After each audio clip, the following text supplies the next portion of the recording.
SSP के पहले स्थापना दिवस के उत्ते राष्ट्रीय खजाना मंत्री कौशल साहब जी, पंजाब और चंडीगढ़ के कन्वीनर इंजीनियर किशोर गुरु जी, पंजाब स्टेट के प्रधान मास्टर महेंद्र सिंह हीर साहब, पंजाब के जनरल सैकटरी तीरथ तोंगड़िया जी, पंजाब स्टेट के वाइस प्रेसिडेंट बरनाला साहब, चकवाली साहब, एसडीओ साहब राजेआना जी और पंजाब के सारे जिलों तो आए हुए समाजिक संघर्ष पार्टी के लीडर साहबान, पंडाल विच बैठे हुए बुजुर्गों, नौजवानों, माताओं, साथियों, अज असी समाजिक संघर्ष पार्टी का स्थापना दिवस मना रहे हैं और मेरे तो पहला सरदार जसविंदर सिंह जी ने आज़ादी किद्दां आई और आज़ादी दे विच जो सानू बाबा साहब डॉक्टर अंबेडकर जी ने संविधान दिता और समाज का बहुजन समाज अवेसला रहा तो इस कारण करके संविधान दियां धज्जियां उड़ा दित्तियां गईयां। लेकिन अज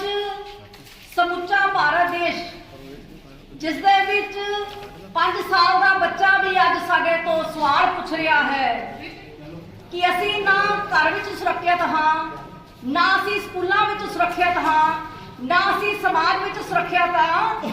चौधरीओ सानू सुरक्षा दो, सुरक्षा। उस तो बाद इस भारत देश का नौजवान जिसने डॉक्टर, वकील, इंजीनियर, साइंटिस्ट बन के इस भारत देश को प्रबुद्ध भारत बनाना सी, इस भारत देश को बेगमपुरा बनाना सी, वो भी साडे तो यह सवाल पूछ रहा है कि बाबा साहब डॉक्टर अंबेडकर की मेहर दे नाल तुसी तां कोट पैंट पा ले, तुहाडे कोल तां वधिया तनखाहां आ गईयां, पर सानू दसो असीं कित्थे जाइए। अज दिल्ली के बॉर्डर के उत्ते किसान भारत देश का अन्नदाता भी तहां मार के रो रहा है, पर इस देश की सत्ता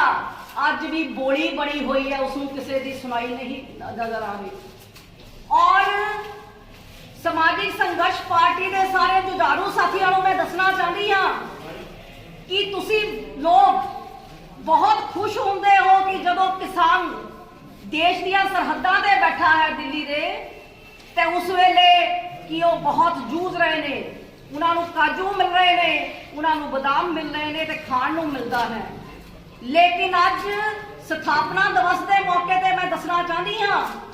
कि जिथे हजूम आंदा है, जिथे भीड़ जुटती है, उसनूं तां कवरेज भी मिलती है, उन्होंने ताड़ियां भी मिलदियां ने ते दुनिया उन्होंने जय जयकार करती है। पर समाजिक संघर्ष पार्टी के वो जोधे ने जो मैदान दे विच आए ने, जदों असी भारत के संविधान नूं अज तो 40 साल पहला बचाने लई निकले,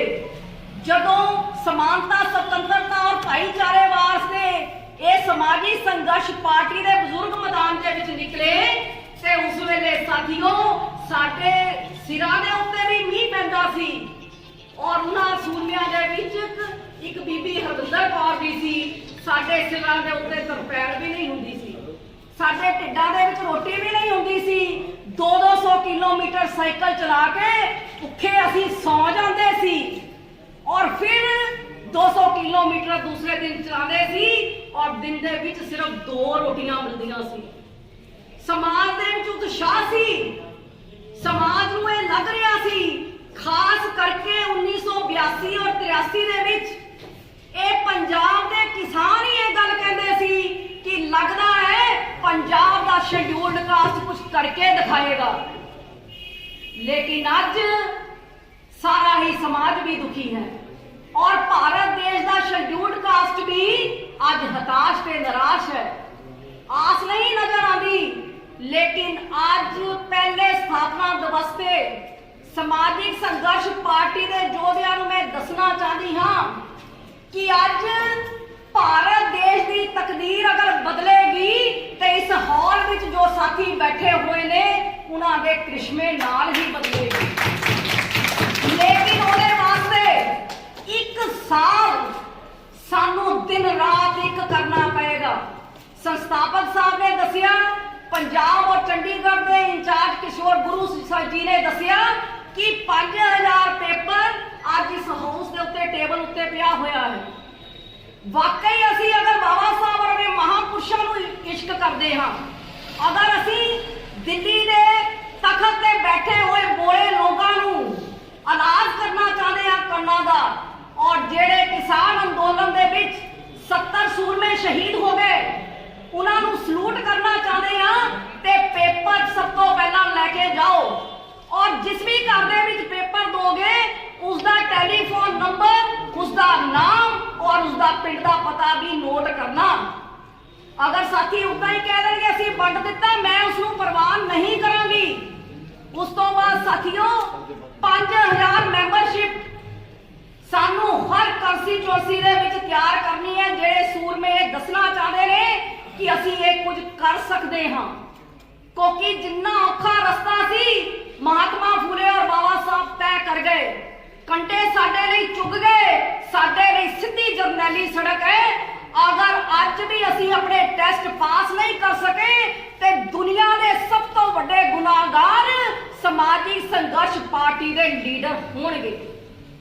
इसलिए साथियों असी ये टेस्ट पास करना है। जेड़ा सूरमा कहता है कि हाँ असी टेस्ट पास करांगे ते 1 महीने के अंदर अंदर उसनू अपने जिले च जाके अपनी टीम के नाल 500 की मैंबरशिप सानू करके देनी पड़ेगी। अगर कोई साथी कहता है मेरी मिसिज बीमार है, मेरा बच्चा बीमार है, मैं बीमार हाँ, मेरा कारोबार बीमार है, मैं समा नहीं दे सकता, ते सानू वो भी क्लीयर कर देना चाहिए। जिन्ने साडे कोल साधन ने असी उन्ना ही खलारा पावांगे, लेकिन 1 साल के बाद असी दुनिया नू दस दांगे कि समाजिक संघर्ष पार्टी ही तुहाडा सहारा है। क्योंकि जिन्ने भी लोग रो रहे हैं अज मैं देखदी हां व्हाट्सएप के टीवी के उत्ते बड़े बड़े लीडरां दी स्पीचां सुनदी हां, सारे कसूरबार सिर्फ मोदी, जोगी और अमित शाह नू कह रहे हैं, लेकिन समाज नू एक चौराहे ते खड़ा होके बसां उत्ते चढ़ के सानू दसना होएगा चोर नू ना मारो। साडे महापुरुषां ने कहा सी चोर दी मां नू मारो, चोर दी मां नू मारो, और चोर दी मां दा नाम है इस देश दा जाति पाति सिस्टम। और एक पासे वो लोग ने आरएसएस के लोग जो इस देश नू हिंदू राष्ट्र बनाना चाहते हैं, जो इस देश दे विच वर्ण व्यवस्था जाति पाति दा सिस्टम बरकरार रखना चाहते हैं। पिंड पिंड दे विच जाके एक गल दसनी पड़ेगी कि दूजे पासे ये फुले अंबेडकराइट लोग ने जो इस देश के जाति पाति नू खत्म करना चाहते हैं। जाति पाति नू खत्म करना है ते व्यक्ति नहीं, व्यक्ति का मुकाबला तो कल्ला व्यक्ति करता है, सिस्टम का मुकाबला सिस्टम करता है। ये आवाज दिल्ली में बैठे हुए किसान वीरों तक भी पहुंचनी चाहिए कि मोदी जोगी अमित शाह नू नहीं, उन्होंने जो 100 सालों के सिस्टम क्रिएट किया वो 1 साल के अंदर अंदर पंजाब के किसानों ने और शेड्यूल्ड कास्ट और ओबीसी समाज के लोगों ने मिलकर वो पैदा करना है। इतनी बड़ी चुनौती है साढ़े सामने, ये कोई साधारण गल नहीं, और पंजाब के वारस ये काम कर सकते हैं। और उस तो अगली जो साढ़े सामने चुनौती है कि जेड़ी फौज अब दिल्ली के बॉर्डर से लड़ाई लड़ रही है, वो फौज जदों दिल्ली की जित हासिल करके आएगी उस तो बाद एक नवी लीडरशिप निकलेगी। लेकिन नवी लीडरशिप सामने समाजिक संघर्ष पार्टी के जो इंटलेक्चुअल लोग बैठणगे उन्होंने सामने एक नवी चुनौती है कि पंजाब के शेड्यूल्ड कास्ट लोगों को 34-35 सीटां बाबा साहब दे गए और सानू नुमाइंदगी भी मिलती है और असी चंडीगढ़ दे विच भी पहुंच भी जाते हाँ। लेकिन जिन्हां महापुरुषों की बदौलत, ओबीसी समाज की बदौलत, महात्मा फूले और सावित्रीबाई की बदौलत, शाहू जी महाराज की बदौलत, महाराजा बड़ौदा की बदौलत, महाराजा शाही गायकवाड़ जी की बदौलत, निजाम हैदराबाद की बदौलत, जिसके कारण बाबा साहब डॉक्टर अंबेडकर ग्रेट अंबेडकर बने। 34% समाज पंजाब दे विच साडा वड्डा भरा ओबीसी समाज भी है और 22 इलेक्शनां दे विच ओबीसी समाज नूं भी 34 रिजर्वेशन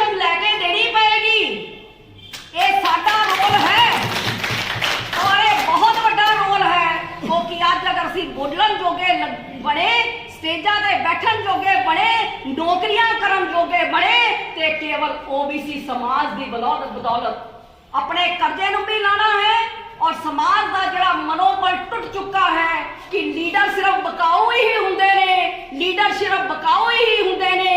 समाजिक संघर्ष पार्टी 1 साल के अंदर दुनिया ਨੂੰ दस देगी कि लीडर के पीछे नहीं लगना, एक टीम के पीछे लगना है। ਅੱਜ ਜਿਹੜੀ लड़ाई है साथियों दिल्ली ਦੇ ਵਿੱਚ हो रही, वो तख्त ਦੇ ਨਾਲ तख्त टकरा रहा है, तख्त ਦੇ ਨਾਲ तख्त टकरा रहा है। और सानू भी ग्रास रूट ਤੇ ਆਪਾਂ ਇਹ ਕੰਮ ਕਰ ਸਕਦੇ ਹਾਂ। 1 ਮਹੀਨੇ ਦੇ अंदर जिस कंस्टिट्यूएंसी ਦਾ इंचार्ज अपनी टीम ਦੇ ਨਾਲ 500 ਮੈਂਬਰਸ਼ਿਪ सानू नहीं जमा करांदा, ਅਸੀਂ ਇਹ ਮੰਨ ਲਾਂਗੇ कि वो साथी उस कंस्टिट्यूएंसी ਨੂੰ ਤਿਆਰ नहीं कर सकता। इसलिए 1 साल के 1 महीने के अंदर 500 की मैंबरशिप और ये 500 पेपर असी घरां विच लाना है। अगर असी जितना चाहते हैं और जितांगे भी जरूर। और इस पहले स्थापना दिवस के उत्ते सारी ही पहुंची हुई समाजिक संघर्ष पार्टी की टीम नूं बहुत बहुत धन्यवाद, बहुत बहुत धन्यवाद। जय भीम, जय भारत, जय सरदार।